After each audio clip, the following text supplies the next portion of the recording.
Arrancamos de una vez con este análisis y prepárense, porque hoy vamos a desmenuzar un tema histórico que honestamente es fascinante.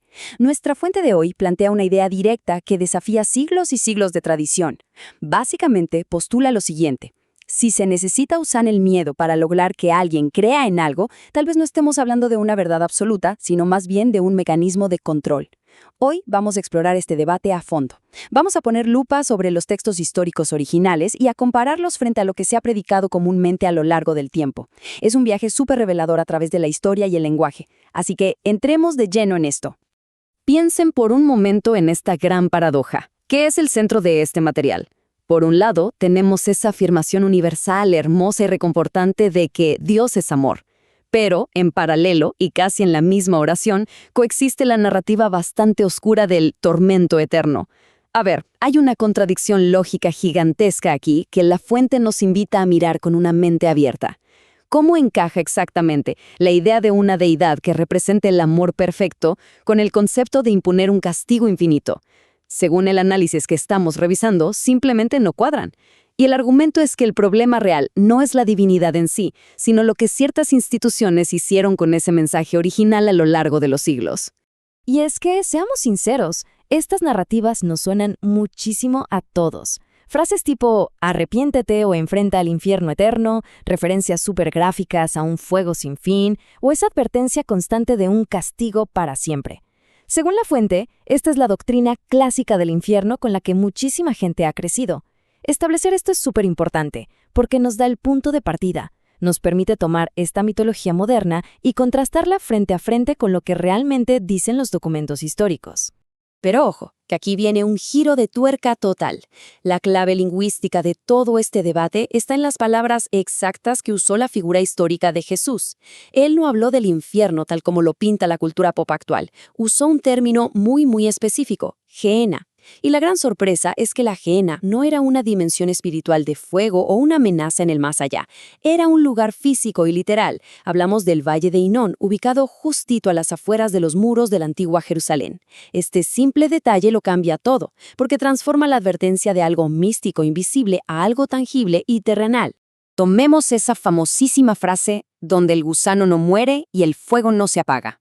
Históricamente, se ha usado muchísimo para generar un terror sobrenatural. Sin embargo, el análisis nos aclara que, para la gente del primer siglo, esto describía algo completamente visible y cotidiano. Resulta que el Valle de la Gehenna funcionaba básicamente como el basurero de la ciudad. Tenía fuegos que ardían constantemente para quemar desechos y, a veces, los cuerpos de criminales. Era una imagen de destrucción terrenal que la gente de esa época entendía perfectamente al verla por la ventana, no un estado futuro del alma. Y si queremos entender esto a fondo, el contexto del tiempo lo es todo. Fíjense en esta cita directa del texto original. No pasará a esta generación hasta que todo esto acontezca. El análisis subraya con marcador fluorescente esas dos palabras: esta generación. El argumento aquí es que esta advertencia no era una profecía sobre el fin del mundo planeada para miles de años después. Para nada. Era una advertencia inminente, exclusiva para las personas que estaban ahí, vivas y escuchando en ese preciso instante. El reloj ya estaba corriendo para ellos. Lo que nos lleva directo a un número que marcó un antes y un después en la historia antigua, el año 70. En ese año histórico, Jerusalén fue sitiada y completamente destruida por el Imperio Romano. La fuente argumenta que esta tragedia fue el cumplimiento literal, histórico y exacto de esa advertencia. Esa alusión a la Gehenna, a ese valle lleno de fuego y muerte, se materializó. Fue la caída de una ciudad y un juicio sobre esa sociedad en particular. Quedó cimentado como un suceso que ya pasó, no como una sala de espera eterna para el resto de la humanidad. Entonces, bueno, ¿qué hacemos con otros textos de la misma época? Aquí aparecen dos ideas potentísimas. Por un lado, tenemos esta imagen de una benevolencia imparcial donde, cito, Dios hace salir su sol sobre malos y buenos. Y por el otro, la premisa psicológica súper profunda de que el perfecto amor echa fuera el miedo.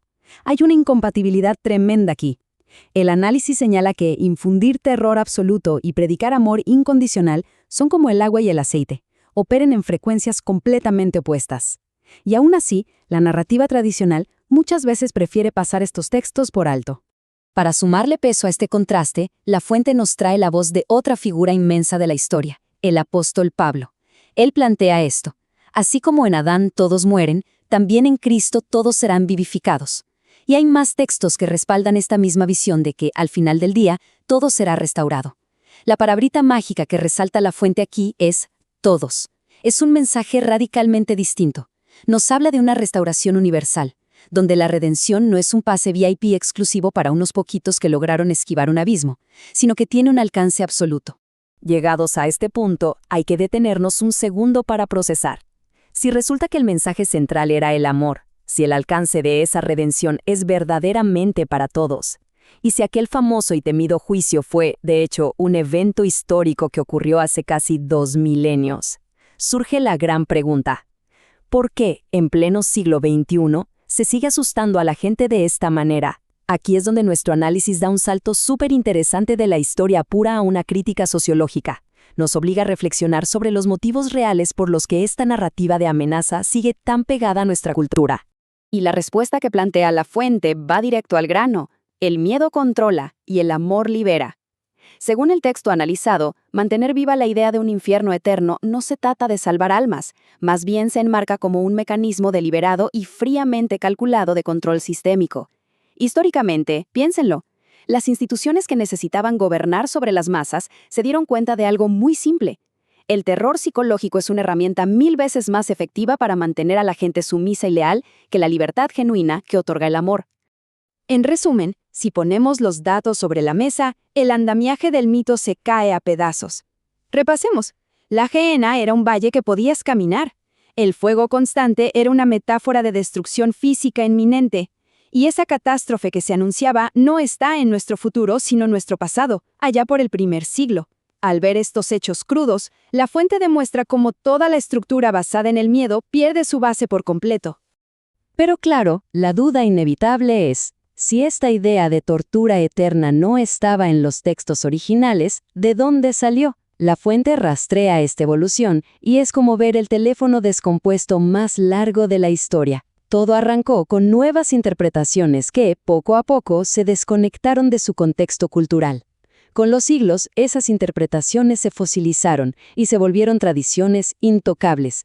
Y el paso final llegó cuando sistemas de poder, tanto religiosos como políticos, tomaron esas tradiciones basadas en el miedo y las usaron a su favor.